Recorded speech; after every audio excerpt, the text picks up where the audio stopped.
Good evening, you're watching No Spin. I'm Nidhi Razdan and our big focus tonight. The Gujarat police arresting Trinamool Congress national spokesperson Saket Gokhale today for a tweet in which he claimed that an RTI had revealed that the Prime Minister's recent visit to Morbi after the bridge tragedy had cost 30 crores.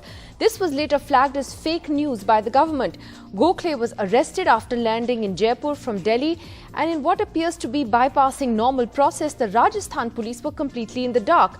The Gujarat police then took Gokhale to Ahmedabad, and in the FIR they claimed that he forged the RTI documents to make his claim in his tweet. A local court has now sent him to police custody for 2 days.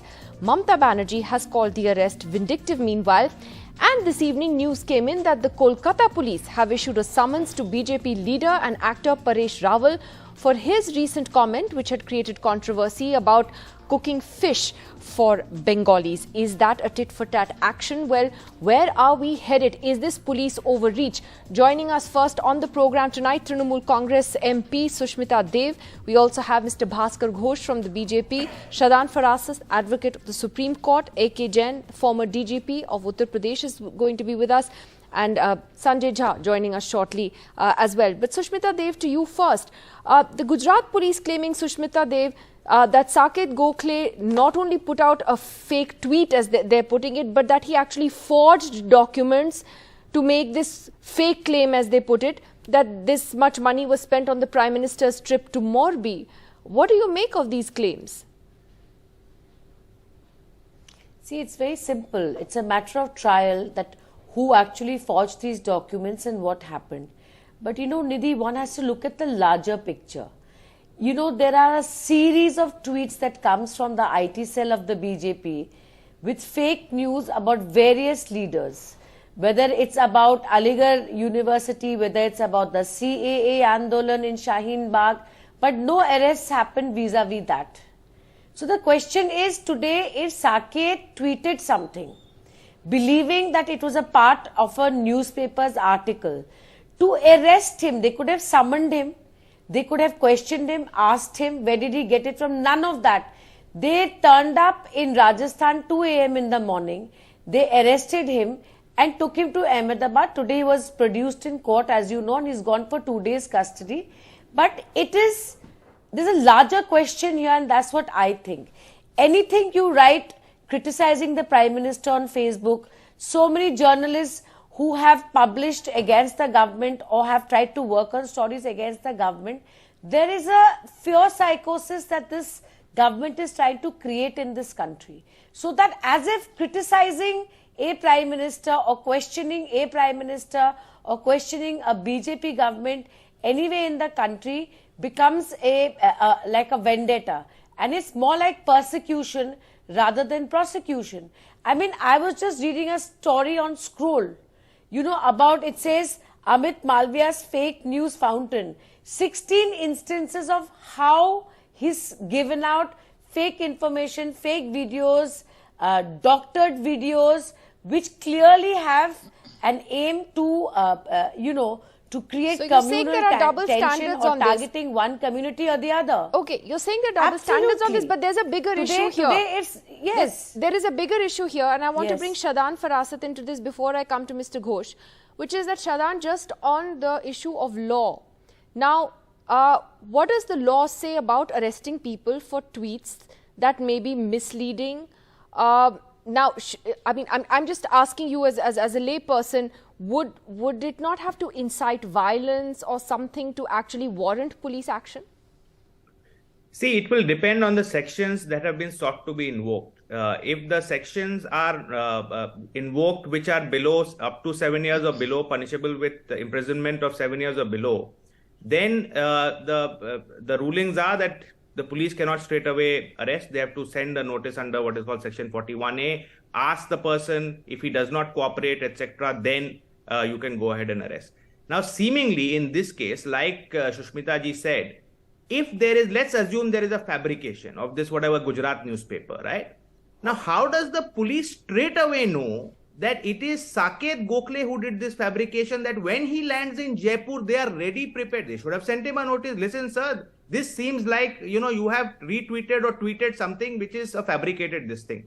Where did you get it from? You please come to our police station at so and so date and so time and please explain to us. He would have written in writing on email, okay, this is where I found it, this is what you have presumed in the manner in which that you reach Rajasthan, Jaipur, you are there at the airport in another state, and the minute he lands and gets out of the airport, you arrest him. So the manner in which this has been exercised, I don't know what sections they will invoke, because for police it's not too difficult. I just pulled those out for you, Shadan. There is sections 465, 469, 471, 501, now 505, 5 years minimum imprisonment. I believe the first 3 sections relate to forgery. Yeah, so some of the forgery sections, some of them may be 7 years or more. I will have to check that. Exactly, I can't off the back of my head see which of them are 7 years or more. But it's not too difficult for police to put a section of 7 years plus. If you really want to be vindictive, you can look at the IPC as sections and sections. So you can invoke a section and, sort of try and overcome that 7-year bar. But really speaking, the manner in which this has been conducted, let's assume there is a fabricated document. Even assuming that, to straight away go and pick him up from the airport shows that you had made a decision first as to who you want to target for that fabrication, rather than making a genuine inquiry of how and why that fabrication happened. So the next question I have is to Mr. Jain. As a former DGP, senior police officer, sir, was process followed here when the Gujarat police landed up in Rajasthan to arrest Saket Gokhale, who was coming to Jaipur on a flight from Delhi? The Rajasthan police say that they had no idea that this happened. Firstly, they should have taken Rajasthan police into confidence whenever an arrest is made in a particular state. In a different state, local police is informed beforehand. It is generally followed. Although there is no written direction, but it is followed between the police forces of different states. And before taking him to Ahmedabad, I think local police commissioner, local SHO and others should have been informed. And if they have not been informed, this is not proper, and I think it's a violation.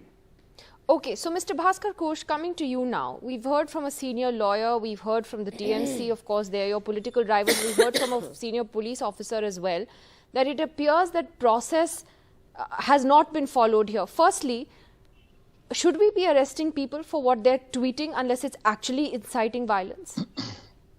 Nidhi, I'm just here coming to the point and try to answer both my panelists, Shushmita Dev as well as our advocate.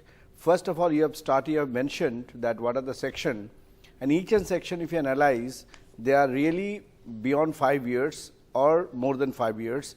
469 is a forgery to harm reputation. 471 using the genuine and forged document electronic record. 501 printing defamatory matter. 505B statement conducting of the public mischief.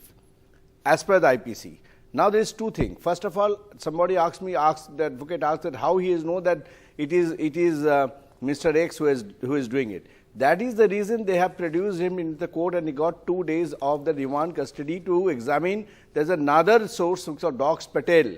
They are also trying to find that interrogate. It is need for interrogation that what is Docs Patel, and where there is a link between Docs Patel and the present the person under charge. Now I talked to Shushmita Dev. I asked a couple of questions to her also. What was happening in case of Amikesh Mahapatra? He is to it and he was picked up in the night by the CBI, by the CID and the Bengal police. What happens to the Safikul and the Sanmay Banerjee? Being a YouTuber, he was harassed and they was interrogated by the police. What is happening to the ABP Anando's news? At least 10 to 11 reporters was regularly harassed by the CID and the local Calcutta police, Bengal police. What happens to that? What happens to the Kolkata Arambagh TB who was also been interrogated, and they were examined by the police and harassed by the police, by the reporters. Now when it happens to the West Bengal police, so they have a very sacrosanct approach. It was needed, it was against democracy, it was against the law, and blah blah blah. But when it is happening in case of their own partymen or own karyakartas or own leader, then they are making howl and cry. How Gujarat police can come, how the West Bengal police has gone to Goa to do the arrest. Let them first answer it. So whenever it has happened to another state police to going to another state and just take them into remand, and they are produced to the court, and the court has given, if there is no sufficient prima facie evidence, the court is not supposed to give them 2 days remand. They asked for 3 days and they got it 2 days. That itself But Mr. shows Ghosh, can I that, ask you that do you think it is healthy? Do you think it is healthy in a democracy, even if there is a prima facie fake news that has been put out, it can be debunked, as the government did today. The PIB put out a tweet saying that this was wrong, there is no such RTI, right? So it was debunked in 1 minute flat. Do we need to exactly, but do people need to be arrested is my question. Until you arrest, how you doing? How you can interrogate? You cannot interrogate a person who is reaching You in realize Jaipur that now the Kolkata police has summoned Paresh Rawal over a remark that he made about Bengalis. Do you think that that is justified? I don't. The police shouldn't be doing this. No, the what Bengal is this tit for tat action? No, Bengal police could have taken into task, and they should have done the same thing if they needed.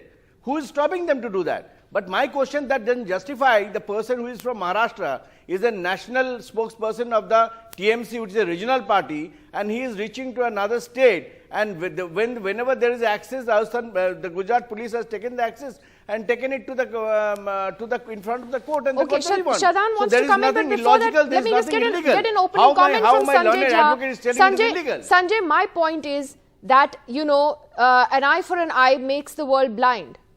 So how, you know, where are we headed with this? Well, Nidhi, the first thing that we need to do is to accept a political reality of our times. India is an illiberal democracy. The world is not wrong when they call us an elected autocracy. Mr. Bhaskar Ghosh is right in some of the points he's making about maybe the TMC having exceeded its own, democratic jurisdiction. But that doesn't take away the reality that right now you have a government that has a palpable authoritarian disposition. I mean, take an example of Disha Ravi. Under this, ostensible toolkit, here are formidable men in uniform picking up a young girl from Bangalore in a similar circumstance. What does it tell you? An intolerance for an alternative viewpoint. Now, my one comment on Saket Gokhale will be this. If he had fabricated the RTI document himself, I can understand that could be considered as a very serious transgression. But if he is quoting from a document that he doesn't know is fake, then for the police to suddenly intervene in the dramatic manner in which it is done, it tells you, Nidhi, that we are a police state. I think it's about time we stop pretending that just because there are going to be 2 election results coming out on December 8th and there'll be a general election in 2024, that India is actually a thriving democracy. It is not. And it hasn't been, by the way, since 2014. Sushmita Dev, you want to come in? Go ahead. Yes. Yeah, I just want to start by saying that, the Oreva group, the people who are responsible for the incident, the accident of the Morbi bridge, till today are at large. No police has bothered to grab them anywhere. Anyway, be that as it may, I just want to say some simple things, because we are not a court. We are debating something on a channel. The police very carefully first goes to the newspaper called Gujarat Samachar and nicely asks them that, is this your document? So they say, no, this is not our document. So they don't arrest them. Then Mr. Ghosh, the BJP spokesperson, is saying there's someone called Bax Patel. Have they arrested Bax Patel who tweeted it? No. But look at the disparity in the way they've treated Saket. Saket tweeted a newspaper article which he believed to be true. You first show the decency to the newspaper. You don't bother arresting or looking into who's Bax Patel, but you fly all the way. 1 second, let me finish. On what basis? Nidhi, I didn't interrupt when he went on and on and on and on and on. Everyone will get a chance to speak. Go ahead. Yeah, I mean, just be calm. Have faith in your own arguments. So what I'm saying is, you don't investigate Bax Patel and you straight away fly down to Rajasthan without informing the Rajasthan police, and you pick him up 2 a.m. at night. See, I want to ask a larger picture here. When your police come to Delhi, go to Goa, I mean, how you justify that? When your police go to other states for so many arrests, how do you justify that? No, we also went to Assam. Kolkata police went to Assam also. Because when Dr. Hemant Biswa Sharma bribed Congress MLAs from Jharkhand, We stopped them. So don't give me all the negative examples of Kolkata police. It is because of Kolkata police that the Jharkhand government still stands. Madam, Kolkata and your police devious has- and police nefarious has plans already- to topple the Jharkhand government has been stopped. 70,000 A cases chief in minister, Bengal. You must know a you're chief coming from minister Bengal. named in a 70,000 Okay, one cases second. I against want the to ask Bengal Mr. state Bribing Jain. MLAs. Okay, one second. So please, Mr. this is Jain, not are about you this. not This worried debate is though, not about as a that. senior police officer debate is not yourself, about that the police increasingly has become very politicized? Depending on which government is in power in which state, we are increasingly seeing the weaponization of the police for political reasons. So you have police forces, sort of undermining the federal structure completely, going into other states, arresting people. I'm not just talking about this example. There are previous examples as well. What does it do for our systems? There is no disputing the fact that police has increasingly become politicized. I have been regularly saying on different channels that Supreme Court verdict of 5 judges should be enforced throughout the country, and police should be independent just like judiciary. Such actions, they are forced on police, and police take such actions which brings a bad name to the department and unnecessarily brings a person of the stature of Mr. Modi into disrepute. I don't think he will agree with such an action. Opportunity should be given to a person to explain his stand, and if he has committed some crime, then action can be taken against such a person. But what's the hurry? I think just to gain some brownie points, people are taking such actions throughout the country, not only in this case. Punjab police is taking such actions. West Bengal police has been famous for taking such actions. So this is not desirable. This is not desirable in a democracy. If somebody has tweeted something wrong, then opportunity should be given to him to apologize for it or to withdraw his statement. But Yeah, don't rush to arrest. Don't rush to person, arrest is what you're saying, sir. Shadan, go ahead, please. Shadan Farasi. Yeah, I just wanted to say, see, genuine, even on WhatsApp groups that we are all on, people so often share, stories or things which are fabricated. What do? We flag it. We say, listen, sir, you may not be aware. This is wrong. This is incorrect. Please, delete it or whatever. Now, so do you initiate prosecution for something like that? You don't straight away. That's number one. Number two, I would be prosecuting so many uncles and aunties who send all kinds of everybody things. will be in jail on all our WhatsApp groups. Exactly. Now, second point, what Mr. Ghosh said, that how will I interrogate without arrest? I'm sorry, sir, that's a completely wrong assumption. Criminal investigation does not proceed on arrest. There are enough means of interrogation, investigation without arrest. Arrest is only required as a rule in serious matters of murder, rape, etc., where the accusations are serious. Otherwise, for most crimes, the police can investigate without any arrest. No, my point is different. My point is, if there is no serious matter to investigate and take into custody, how the court is giving 2 days custody? That is my point. No, it's a reality. That means prima facie the investigation made by the police was right and it Okay, was Mr. justified Ghosh, by the let him court. answer. Let him answer. Yes. Yeah. No, I'm answering your question. Yeah. It's a reality today that unfortunately trial courts do not very often look at the exact nature of the case. They do not fully apply our mind, and remand is granted. Remand is granted for the police for the asking. I appear in trial courts day in and day out, and it happens. It's unfortunate state of affairs, but it's happening. That the police will say we need to investigate. This is a matter you should talk to the judicial authority, but as a normal common person without any much official legal background, when a person is prima facie, they have some evidence is obtained, then they go for an inquiry, and for the inquiry they take in custody. If the custody is allowed, that means prima facie there is evidence, and they have to interrogate the person under their custody. That's what everyone knows. Whether the lower court gives easy custody or higher court denies Mr. Ghosh, easy custody, would you like to see the police actually going actively after the bosses of Oreva who built that Morbi bridge? Why have they not been arrested? Where is Jaisukh Patel, the head of the Oreva group? The entire case is in front of the court, and the court is supervising it. No, but why doesn't I'm sure you would want the Gujarat police to be very proactive. 135 people died on that bridge. No, there are a lot of actions have been taken by the government and the police also. But the group that built the bridge is scot-free. No one's been arrested. Should they not be arrested? No, I think the investigation in the process, and the court is monitoring the entire investigation. So the tweet is more outrageous than those who built a bridge that killed people.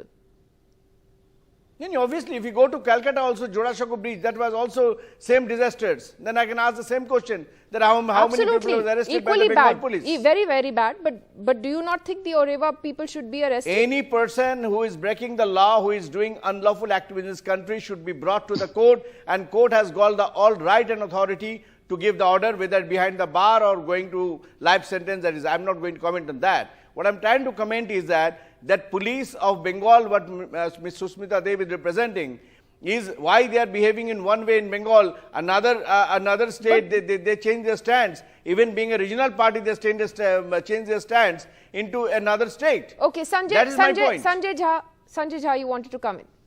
Yeah, Nidhi, we have to accept it that the criminal justice system in our country, right down from investigation, prosecution, etc., has now become extremely corrupted. I mean, ask any ordinary citizen of India, and I agree with Mr. Jain, they have completely lost the faith in the police ecosystem. I agree with him completely that there should be police reforms. But which political party will do that? I'll tell you why they won't, because the police is an instrument of political intimidation and harassment, and therefore is power. But I disagree with him on one point, where he seems to have a charitable predilection towards the political leadership of our country. I do believe the political leadership of this country does the messaging, and that's what is followed down the line by states and down to the local police level. The Supreme Court has spoken so often about lower courts taking a more pragmatic stance and not violating its own orders. You think anybody cares? Nobody does. Because the truth is, power is supreme. And it's unfortunate. But, I think Mr. Ghosh needs to recognize one thing. With due respect, sir, what the BJP has done to this country, what you're doing to India's democracy, some of it will be irreversible. But I do hope that India's civil society is kind of aware of what's going on in this country. Because if we continue to live with this kind of fear of harassment and intimidation and threats, then God save us all. That has been reflected in the, if that is the case, then we should not be in so many states. We should not be in the power. The people should have been rejected these as by the time. And these people of your caliber, my caliber, it's got nothing to do with you winning elections. They could have really dislodged us. Well, I think it's got nothing to do with winning elections. But I think that the ultimate responsibility does actually rest on the judiciary. We've heard the Chief Justice of India making a very telling comment recently about why lower courts don't often give bail. And Shadan will back me up on that. It was a very telling comment on the state of our lower courts, and that perhaps sums it up. So ultimately, the onus does rest on them. Let's see what happens once his police custody ends in the next couple of days. Thank you very much to all of you for joining us. We'll be back tomorrow night as the Delhi MCD election results are out. Do join us then.